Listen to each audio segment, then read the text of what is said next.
डोमोली कला में शहीद कमांडो ईश्वर सिंह की मूर्ति का हुआ अनावरण। झुंझुनू जिले के डोमोली कला गांव में शहीद कमांडो ईश्वर सिंह की प्रतिमा का भव्य समारोह में अनावरण किया गया। कार्यक्रम में क्षेत्र के जनप्रतिनिधियों, सामाजिक संगठनों, पूर्व सैनिकों व ग्रामीणों की बड़ी संख्या उपस्थित रही। मुख्य अतिथि झुंझुनू सांसद वजेंद्र ओला रहे, जबकि अध्यक्षता सूरजगढ़ विधायक श्रवण कुमार ने की। विशिष्ट अतिथियों में गुर्जर आरक्षण समिति के अध्यक्ष विजय बैसला, पूर्व मंत्री शकुंतला रावत व नारनौल विधायक मंजू चौधरी शामिल रहे। जिला सैनिक कल्याण बोर्ड के अधिकारी कर्नल सुरेश जांगिड़ भी समारोह में उपस्थित रहे। अतिथियों ने विधिवत रूप से शहीद कमांडो ईश्वर सिंह की प्रतिमा का अनावरण कर पुष्प अर्पित किए और उन्हें भावभीनी श्रद्धांजलि दी। इस अवसर पर वक्ताओं ने शहीद के साहस, कर्तव्य निष्ठा और राष्ट्र प्रेम को याद करते हुए कहा कि उनका बलिदान आने वाली पीढ़ियों के लिए प्रेरणा स्रोत रहेगा। समारोह में शहीद की वीरांगना किरण देवी, पिता लीलाराम सहित परिवार के अन्य सदस्यों का अतिथियों ने शॉल ओढ़ाकर सम्मान किया। उपस्थित जनसमूह ने परिवार के प्रति संवेदना व्यक्त करते हुए उनके साहस और धैर्य की सराहना की।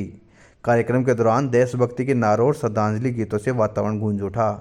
ग्रामीणों ने शहीद स्मारक को सहेजने और आने वाली पीढ़ियों को उनके बलिदान से अवगत कराने का संकल्प लिया। समारोह का समापन राष्ट्रगान के साथ हुआ।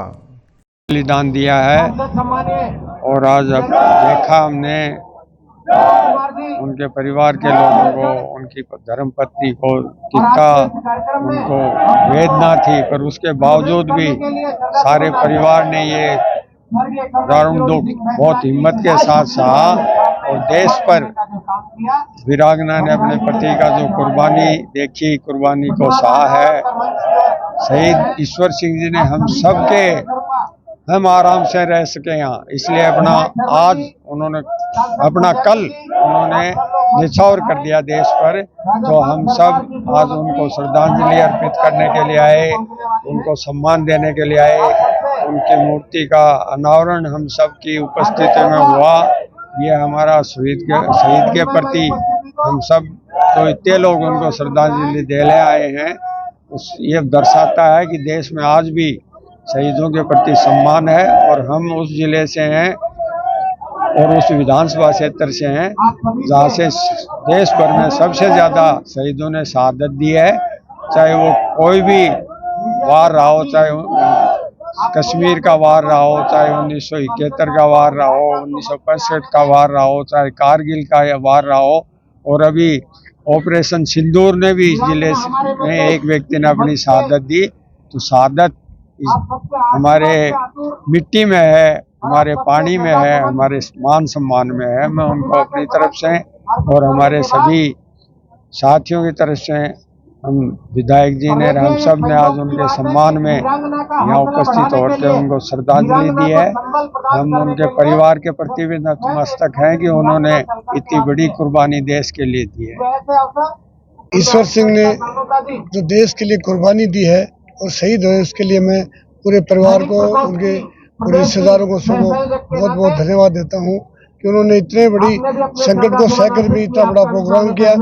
ईश्वर सिंह जी ने अपने लिए नहीं, सारे देश के लिए कुर्बानी दी है। और आज ईश्वर सिंह जी जैसे महान योद्धा जिस सीमा पे लड़ रहे हैं, उनकी वजह से आज हम सुख की सांस जी रहे हैं। तो मैं ईश्वर से मनोकामना करूँगा कि उनके परिवार को सुख सहन करने की शक्ति दे। और हम सब लोग आज मूर्ति का अनावरण करने के लिए आए हैं। हमारे MP साहब और हम फैसला जी सभी लोग एकत्रित हुए हैं, तो सबको मैं बहुत बहुत धन्यवाद दूंगा।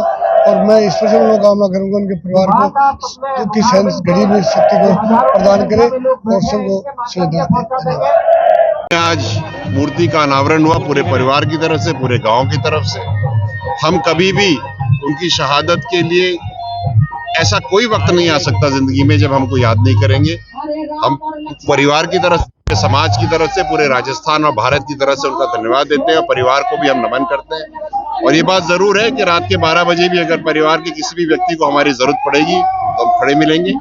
एक बार मैं जरूर कहना चाहूंगा कि शहीद कमांडो साहब ने, ईश्वर जी ने अपने बच्चों को पढ़ाया, पैर पे खड़ा किया। तो आज उनके जाने के बाद भी उनकी दोनों बेटियां नीट का एग्जाम दे रही हैं, ये बड़ी बात है और हमें इससे सीख भी लेनी चाहिए। और उनने जो काम किया उससे हमको प्रोत्साहन भी लेना चाहिए कि देखो इतना बड़ा काम किया उन्होंने। सबको पढ़ाइएगा, सबको राम राम, जय हिंद। मैं सबसे पहले तो शहीद कमांडो ईश्वर सिंह को नमन करता हूं, उनके वीर परिवार को श्रद्धा सुमन देता हूं अपनी तरफ से ये विश्वास भी दिलाता हूं कि जो भी राज्य सरकार, केंद्र सरकार और सैनिक कल्याण मंत्रालय से उनको लाभ लागू हैं, जिनमें एक सरकारी नौकरी भी है, नीट के थ्रू डॉक्टर्स वगैरह के लिए या इंजीनियरिंग के लिए एडमिशन्स का भी प्रबंध है, उन सब के लिए मैं त्वरित और पूर्ण रूप से उनको फॉलो अप करूंगा। दूसरा मैं ये कहना चाहता हूं कि ये J&K के अंदर कमांडो थे, इनकी वीरता के वहां पे बहुत कहानियां थी। अंत में वो उसी ऑपरेशन के दौरान एक नाले में गिरे और उन्होंने अपना बलिदान दिया। जय हिंद, जय भारत।